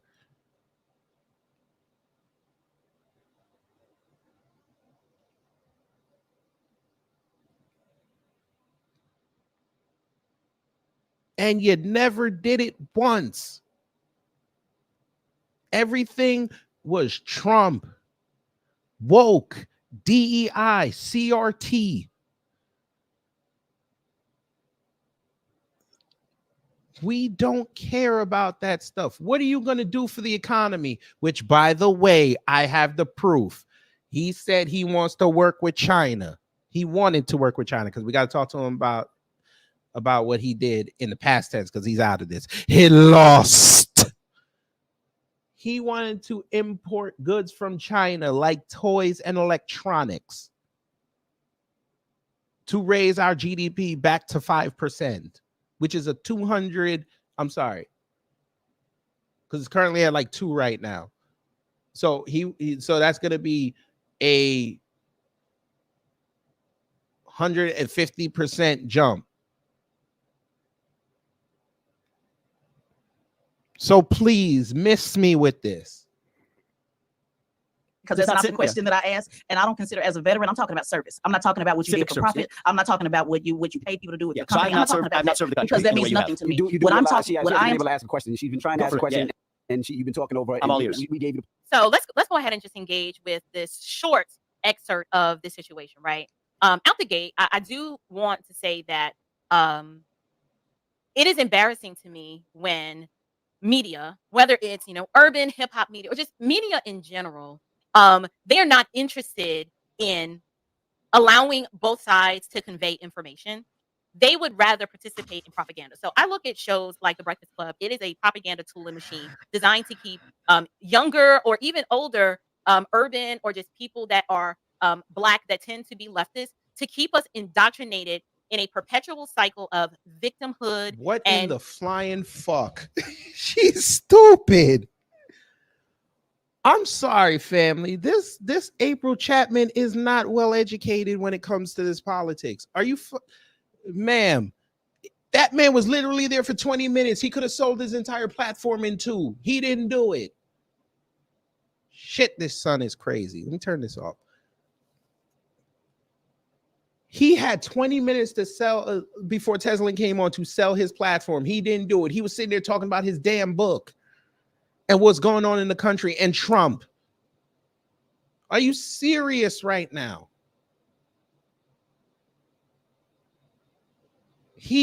Whoever advised him at that point did not tell him, make sure when they ask you the first question, you go in there and sell the platform. Even if it's America First 2.0, sell that shit. Elevator pitch. Do you know what that is, April? I'm finna tell you. You got about 60 seconds. The scenario is you get on an elevator with this, and somebody you're trying to sell a product comes in. You have the typical ride in the elevator is about 60 seconds. You have 60 seconds to sell your product to that person so they get interested, so they can come in and say, all right, come back and give me the full presentation. He's sitting there kissing Trump with tongue, not selling his platform, trying to tell people what's going on in the country. That's not your platform, sir. If they wanted to know what was going on in the country, they would have just did their segment with Teslin, and she would just go over newsworthy articles and videos so they could have discussions. They didn't need you there.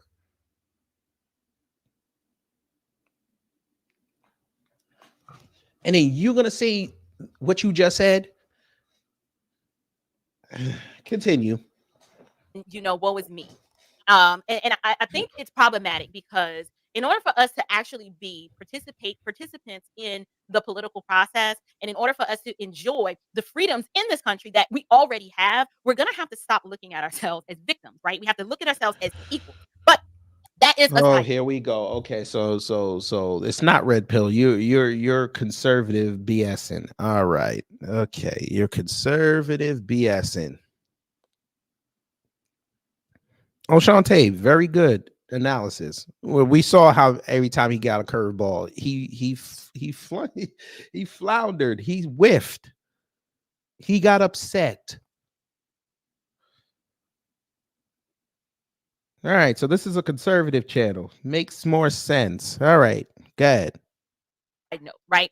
What I want to talk about is just the very ruthless nature and inability of this woman to think in proper categories, right? So she came to this interview with a particular agenda, and she wanted she to was asked to come to talk to this man because she plays in the political realm.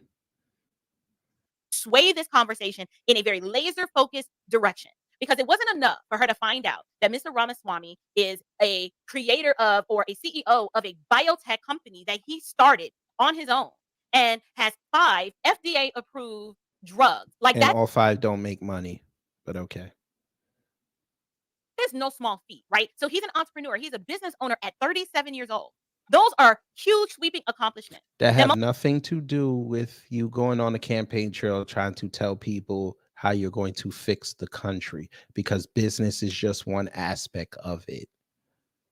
Most individuals that serve, right, in our government sector have no concept of, they've never run an organization, they've never run a business. Heck, the women, most of them are not even married, so they haven't even learned how to cooperate or get on the same team with the opposite sex, let alone leading a district or a community or so forth and so on. But she was so laser focused on one thing and one thing only. And her goal was to Well, she was laser focused on asking that man, what are your political credentials?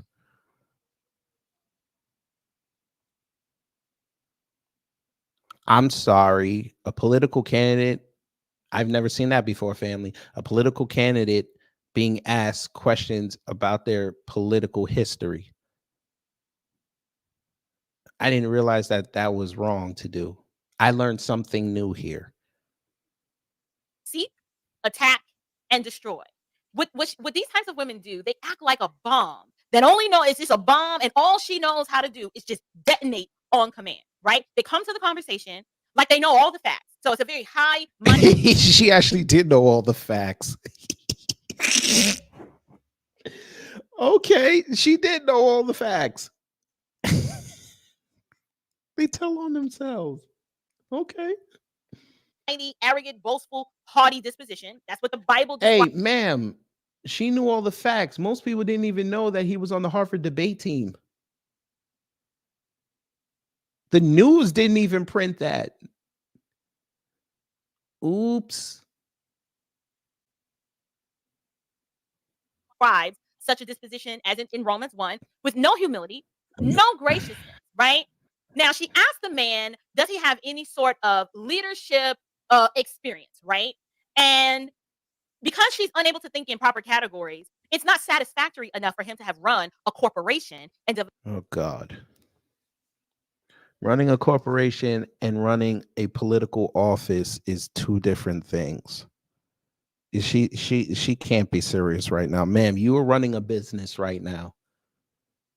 You think you could walk into the Atlanta City Council and say, oh, yeah, I run an online business. I should be able to stand with these in front of this career politician that I want their seat. Never engage the people in my district. Never passed out a flyer. Never held a campaign rally event. Never knocked on no doors. I ran an online business. I talk on YouTube. I should be worthy of your vote over that person who's been sitting in that seat for the last 2 years, putting in the work. dealing with the other politicians in the other districts around the city, dealing with the state senate, possibly dealing with the governor himself.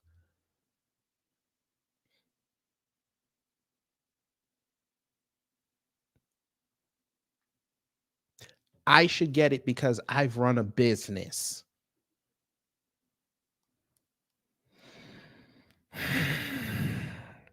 Just because I have a leadership title, that should just transcend everything else.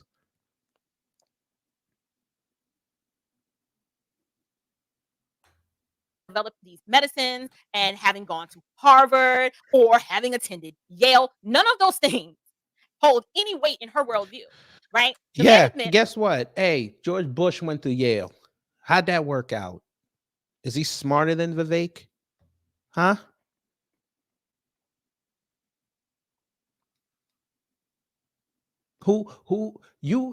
I give you George Bush and I give you Vivek Ramaswamy and I tell you to put them 1 and 2. I guarantee you 9 times out of 10, unless you're trying to be disingenuous, you're going to put George Bush over him. Why? Because at least that cocksucker ran a whole state.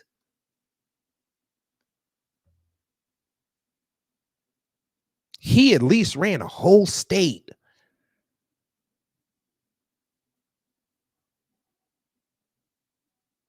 But all right. That, you know, she asked him what, you know, how old he was and when was the first time he voted. He's 37. He's like, I voted in 2020. And then she's like, in her mind, you need to meet her standard, not a standard that is acceptable, generally acceptable, or one that. What was her standard? Her standard was the general standard. We literally found out ever since this man got to college, he never voted once until 2020. He started college in 2003. He was literally on TV that same year talking to Al Sharpton. He did an interview with the State Department in 2011. The jackoff didn't even vote for Obama.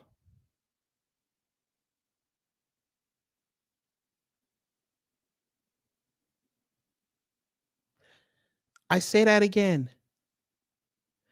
The jackass didn't even vote for Obama. And he had the opportunity. That's why I said in that live, how the hell can you run a household and you look at your wife and you never voted to make sure that at least her rights were not infringed upon?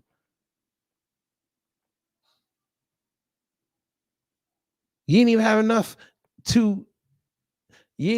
wherewithal to fuck around and make sure your wife was straight. Your future children were straight. This woman kept talking for another 12 minutes. I ain't finna listen to all that.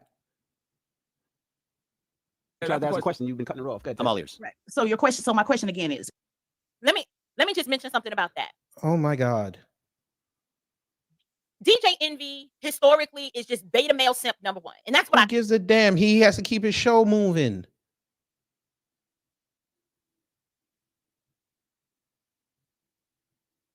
The hell? He's on limited time. You got to keep the show moving.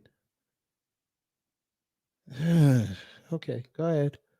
Your goal is to raise the standard, and you're saying you want people to believe in country and you want people to have civic engagement. And sir, I just find it very telling that you haven't had any civic engagement at all and haven't been at all. And when I say sit around, I don't mean you haven't done anything. I'm talking about in regards to service, because one thing about political office, the same way that you want to change how people look at politics and look at this country, I want to change how people look at politicians. And when I see that someone hasn't did anything at all to be of service to mankind, to take a leadership role, it's not good enough to just be on student council where you're a leader. All of that applies. Have you been able to get anybody in the room at any time, from a high school gymnasium to Ohio, Republican leadership there to now? Have you been able to get anybody in a room to believe in this vision? I don't agree with a lot of your vision statement, but I do know you've been going around having these discussions and getting everybody emotionally worked up to talk about vision and debate. But I want to get to the practical. You're trying to go from preschool to president of the United States. You're skipping over city council, county council, mayor, governor. You want to go straight to the top. So my question is this a PR? Is this for the PR, the perception of reality? Or can you point to any leadership where you've been able to get people to believe in what you're talking about that they're not paid to do on any of these vision statements that you have? If not, then to me, it's a moot point, because you're holding a standard that you haven't met yourself.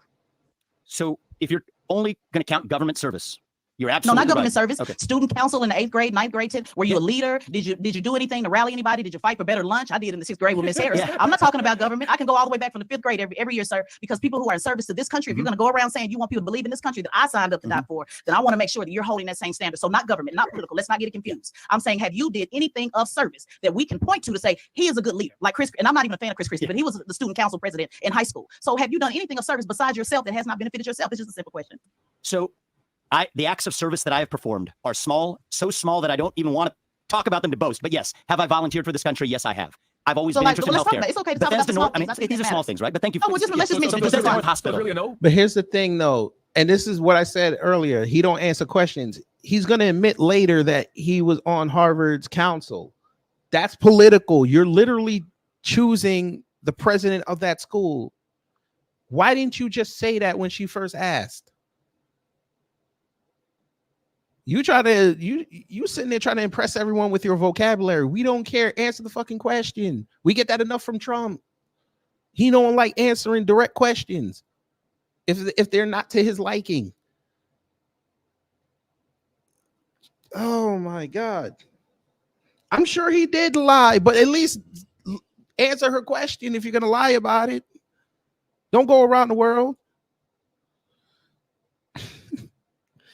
I think I'm about done with this. I think we got her point. This April chick don't know what the hell's going on out here.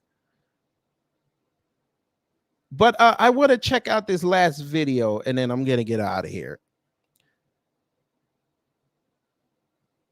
You know what? Never mind. I saw the first 3 words. She said spiritual implication. Never mind. I don't care. I really don't care. I don't want to hear that because now you're going to sit up here and try to speak to Jesus. I don't want to hear that crap. But what we're going to do is, since today is Vivek Ramaswamy's campaign funeral, I know y'all got stuff to say. I don't know if you said stuff in Torian's live stream last night. I don't know if he did a call in, but I'm going to do it since it's still early.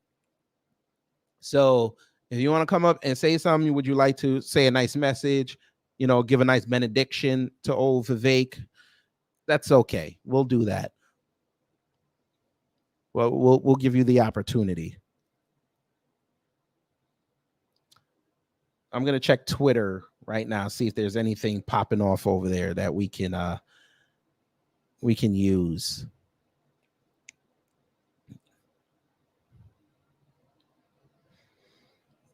Let's see. Jamal Bowman, you can go straight to hell, sir, with that fake ass resolution bullshit. Wallow J, hello. How you doing, sir? I ain't get a chance to go to Torian's last night because I ended up falling asleep after your live. But my only thing to Vivek, fuck you. That's all I really ain't got to say. Y'all don't butcher them enough, so I ain't got to say much. I appreciate you, man. I appreciate you. All right, that was Wallow J. Let's see. All right. Yeah, Charlie Kirk, he got owned yesterday.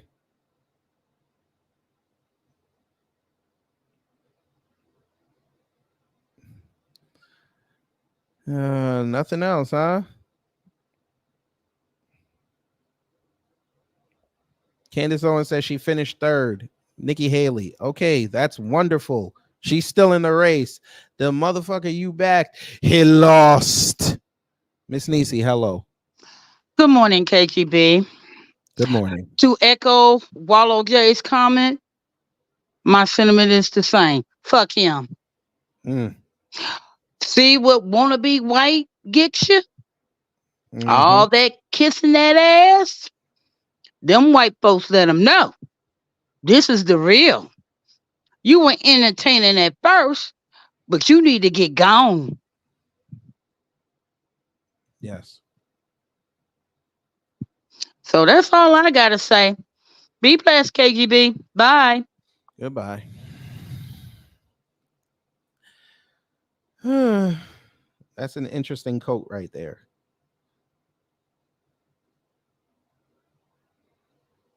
Cuban tree frogs. All right. Go ahead. Teslin, you out of line. Trump won the caucus within the first 30 minutes of the caucus opening the doors. According to Jake Tapper, he said he has never called a race this early. Somebody go check on Jake Tapper for me.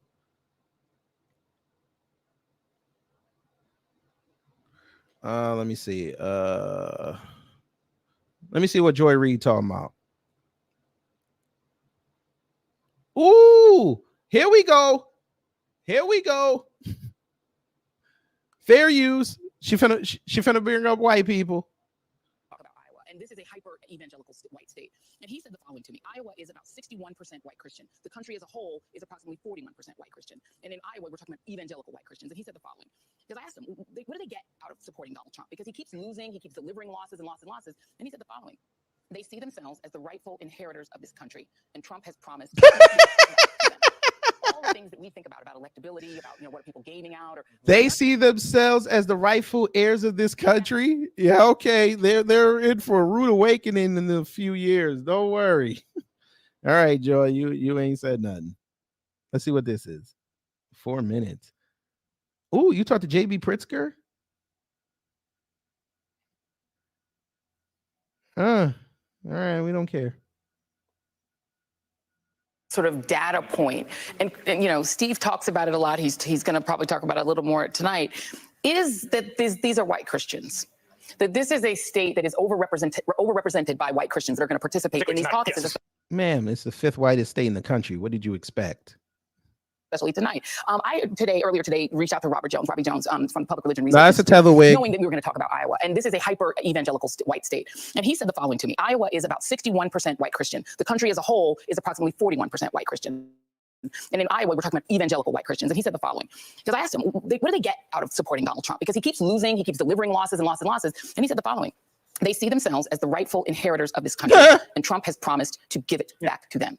All the things that we think about electability, about what are people gaming out, or none of that matters when you believe that God has given you this country, that it is yours, and that everyone who is not a white conservative Christian is a fraudulent American, is a less real American. Then you don't care about electability. You care about what God has given. Well. Hey, Joy. Wow, Patrick Beck David said perfectly regarding Joy Reid. She hates Trump so bad. Why does she have his hair? Damn. Hey, Joy. Sounds like you're about to be on the list of being broken very soon. They're already starting in on you. They started on you with that Charlemagne interview. And Flournoy about Fanny. Oh, we could talk about Fanny. I got a lot to say about Fanny. We'll start off with this. Atlanta. I wasn't down here when you guys voted for Fanny versus Paul Brown. I guess you wish you had Paul Brown now, huh? Hey, family, guess what? YSL is fixing to get off. Do y'all understand Fannie Willis has compromised every case now that she has been presiding over since that revelation of the boyfriend came out? All of her cases are going to be called into question. I was making jokes saying that Trump finna get off. Young Thug and them can get off now. Trust and believe their lawyers are actively watching that. And if something comes out that they can use to get their clients a mistrial, they're going to file that motion. And YSL is going to go home. That album finna go crazy.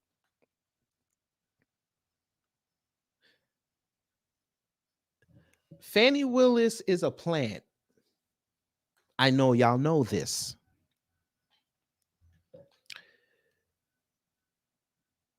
The simple fact that Atlanta decided to take her instead of Paul Brown, it never sat right with me. Paul Brown was pretty good from what I've heard down here.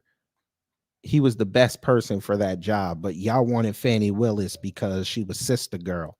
How is that working out right now?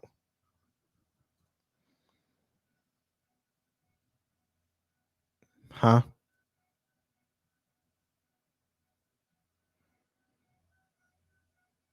How's that working out?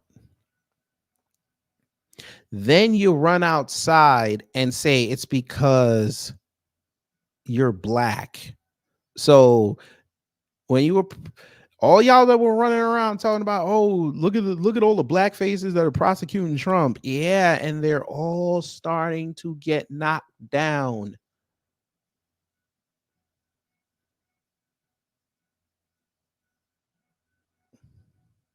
Hmm. Hmm.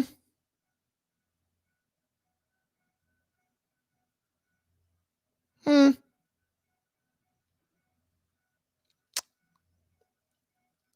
Hmm. But you know, nah.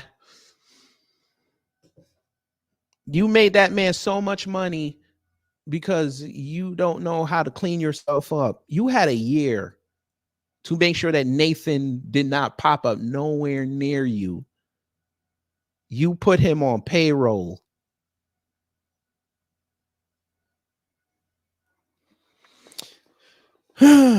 Well, then, if they find something improper, just like TBA said, they will pull your license with fuck nuts. With the quickness. They will pull your license. Yeah. That's going to look so great. You're going to go the way of Michelle Obama. You're going to be disbarred. Maybe that's what you want. Hey, Fanny, can you answer us a question? You having an unnatural allegiance to losers. Yeah. That is going to be fun, and we're going to keep our eyes on that. That is going to be messy. And I'm going to like it.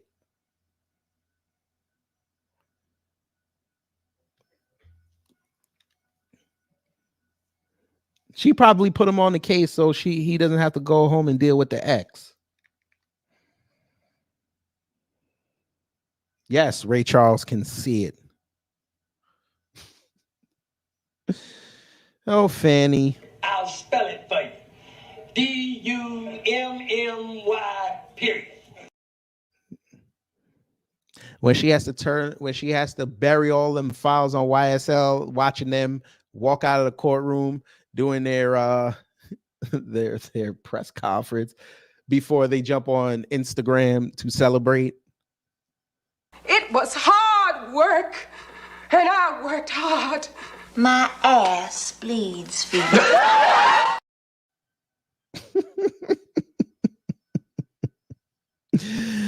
Oh boy.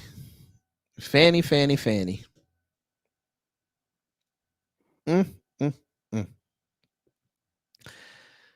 But again, family,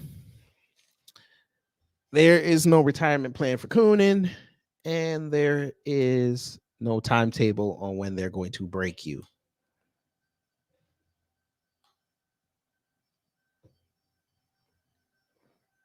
It is what it is. So, on that note, we're going to get out of here. This was fun. Vivek, softer than Japanese cake, is out of the race. Candace Owens' credibility is in the toilet right now. If I were her, I would stay off social media for about a day.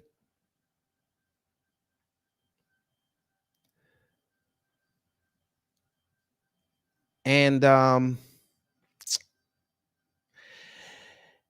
all you troll bots and troll farms and people trying to tell us that we don't like Vivek because he brown skin did.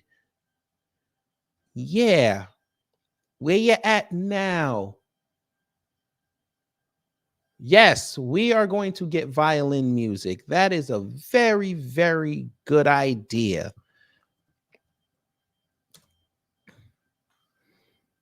We're going to get that. We're going to get tiny violin music. I should have been playing it the whole show. Let's see. I think this should work. This should work. This will work perfectly. This will work perfectly. You know, let me go here. There's a growing concern.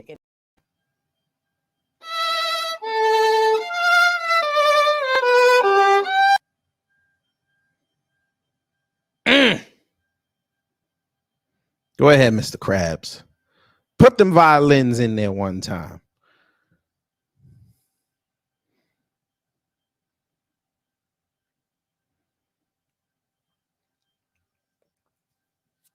But we're going to do it also in the way of this show.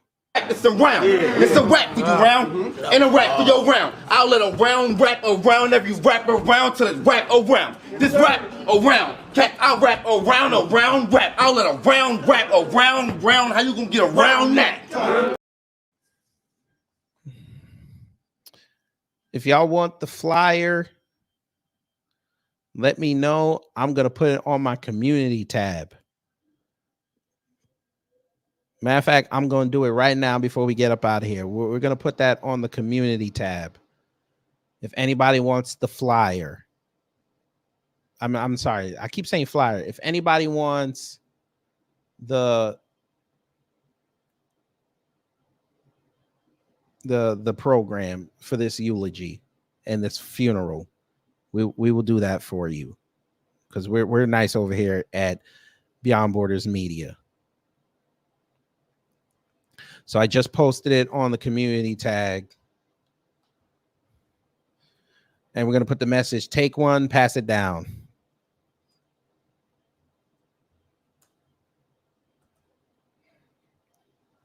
And then we'll put Vivek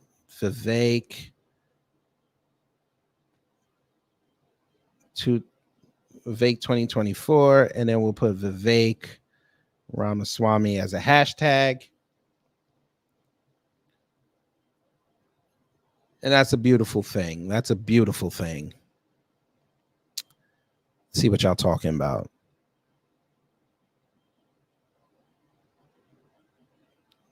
Oh, I just put in tiny violin and the SpongeBob came up. So, you know, it is. Vivek, now you know what anti-black hate will get you. Yeah.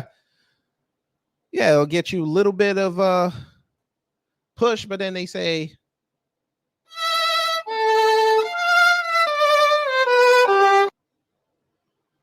bye-bye.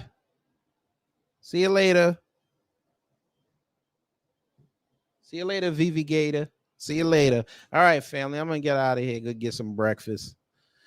I appreciate y'all being here. If you learned something, I've done my job. If not, I'll try to be better next time. I got a video coming up next for tomorrow. So hopefully you'll engage it. And anything else that pops off, you know, we'll try to be live with it. But, you know, we'll see how it goes. All right. Y'all take care, stay safe, and you know what to do when the agents of chaos come to mess up your existence. But before we go, one more time.